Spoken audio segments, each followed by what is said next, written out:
back to another episode with Della Roots. We are your hosts, Anita and Mireya. I know we've been gone, but we're back and better than ever. We're just saying that because it is finals weeks for us, so please understand that. We just want to say happy belated Mother's Day to all the mothers in the world. Some of y'all are amazing. I know. Some but mothers are amazing, and we send y'all love. So today's episode will be on toxic masculinity, and we have a special guest, toxic masculinity part 2. And we have a special guest today, y'all. His name is Nigel Archer. But before we get started, Mireya, how have you been doing? I've been good. Finals is kind of kicking my ass, but it's been good. Work. Today I had brunch with some of my coworkers, so we had that, some mimosas, and we did some self-care, and went thrifting. Last week, I definitely needed that time to decompress for sure, mentally and physically. Your girl got tonsillitis or whatever it's called, so my tonsils were too swollen to record. So I do want to thank y'all for being patient with us, but I'm excited because yeah, definitely this is a special guest. Yes.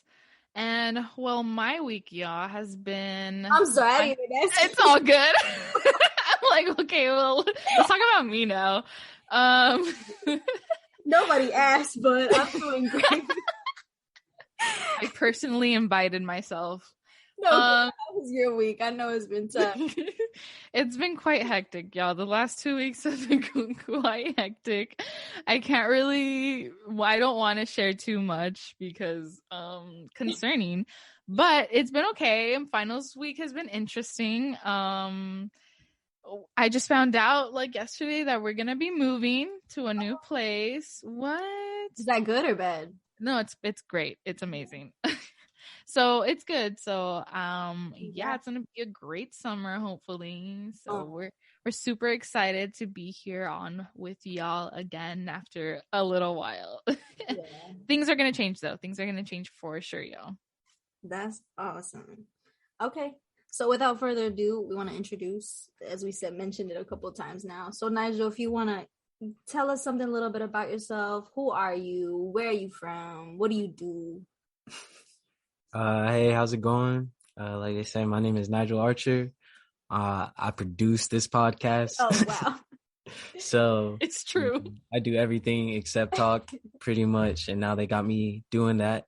So, but I'm also a music artist. You know, you can find me on Instagram at Wayne the Uno, or no, that man Uno.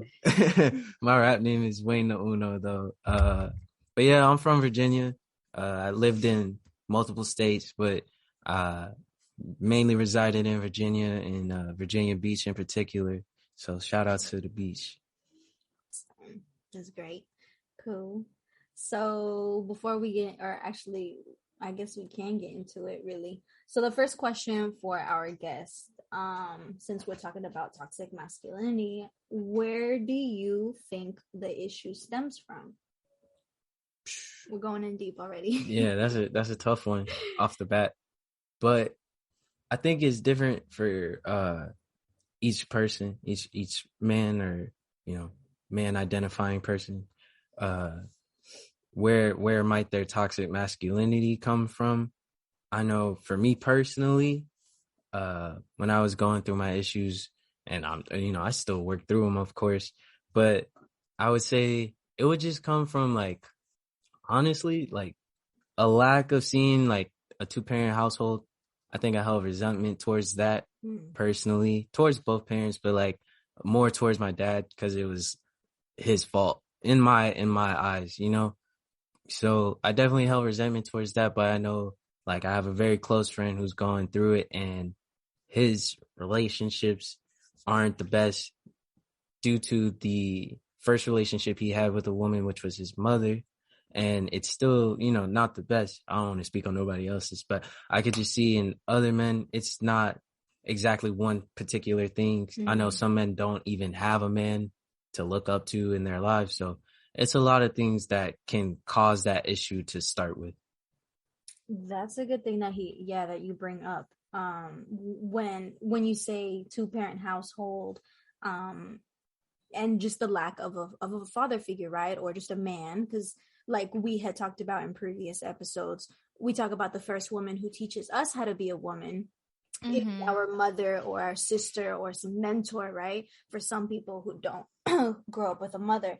So in the same regarding like a father figure or a man, and I think of my siblings, and that's just the lack of like not just having a father. They definitely had to figure out what does it mean to be a man by themselves, and they're still figuring that out because they're still young. They're like 19 and 17, and so but I do see the progress as well as the toxicity they've carried, and also that they've created, unfortunately, from not having those people in their lives. And I know they crave it. I feel like both women, men, non-binary folks, we all as humans crave that like mentorship or that guide. And so when you don't have that, you definitely feel very lost.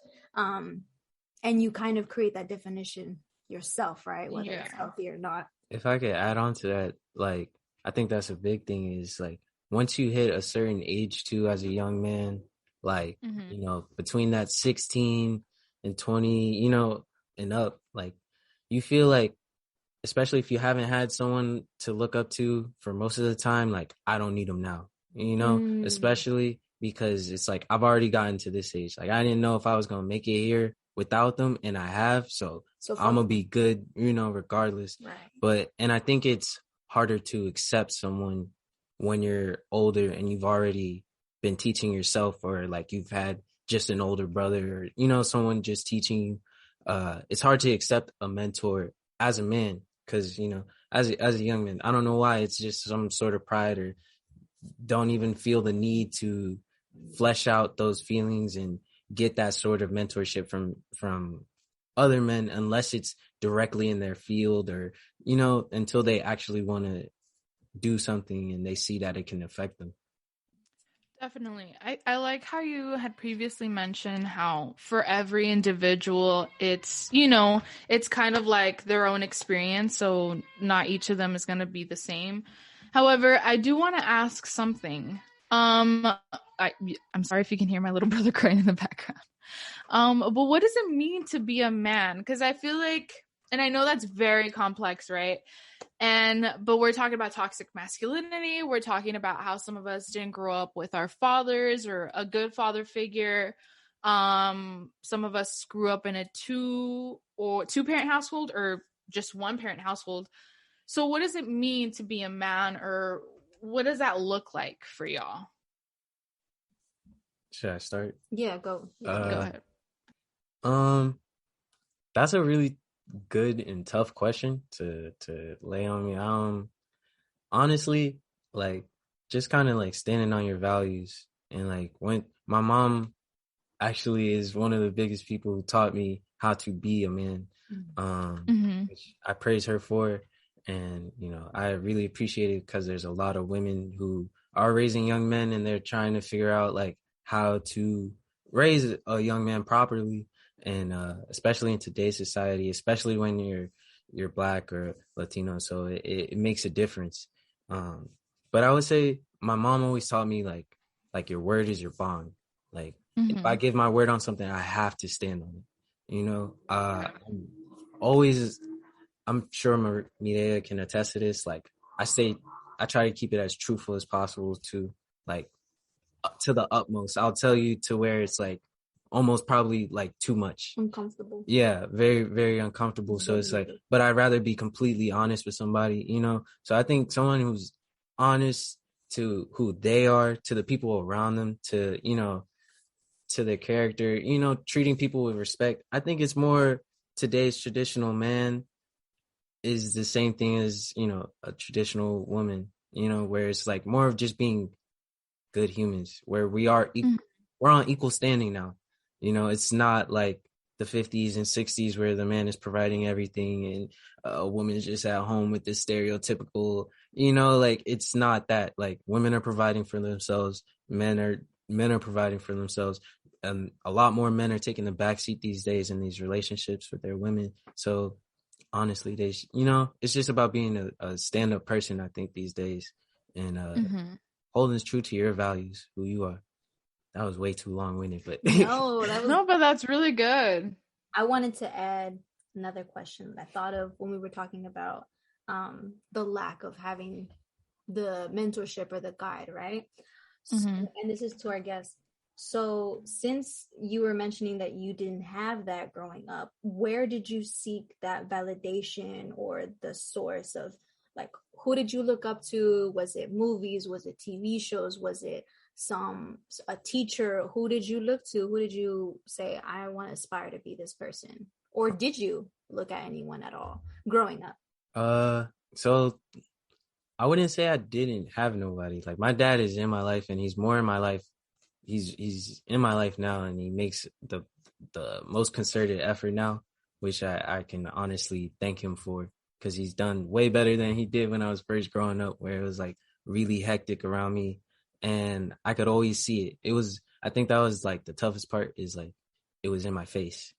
Whereas, like, they say a lot of stuff went on behind my back where I'm like, okay, sure, but it's also all the shit that I saw, like, just straight up. But he was the first, man I wanted to be like. I had a little toy, and I remember it was a little muscled up black man, and I called him my dad. I had that toy till I was like 5, 6, and like, that was my little superhero. He could be any Power Ranger, WWE wrestler, like, like, he was that guy. Like, my dad was that first role model for me. And so, like, he just, as I grew up and I learned more about, just seeing things from my mom's side and like what she went through to even be, allow me to have this relationship with him, is like, it changed my perspective in a lot of ways. And by the time I was like 10, 11, and my dad has other kids too, so I was seeing those relationships deteriorate.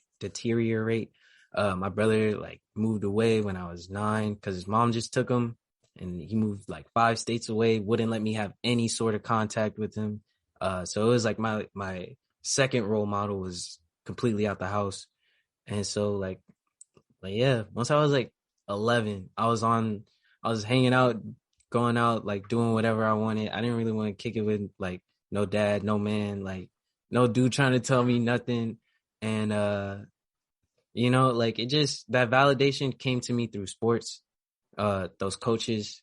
And when my dad, he was big into sports, so into my sports. So that's when I would see him the most too. So it would also probably give me that validation back when we would work together on sports and, certain aspects, different, whatever it might be, baseball, basketball. That gave me that validation, just him being there and like wanting to work with me. This is so long-winded. Like, wait, but to jump back, what does masculinity look like to you guys? Because I would like to know that from a woman's point of view. Like healthy? Yeah, healthy masculinity. What is a strong man in your eyes look like? Why, you want to take notes? No, Mireya, go ahead. I was gonna say you go if you wanted to. No. Let's see. I think it's a little. There's like a lot. Kind of what you mentioned, Nigel. The whole standing up. I know for sure.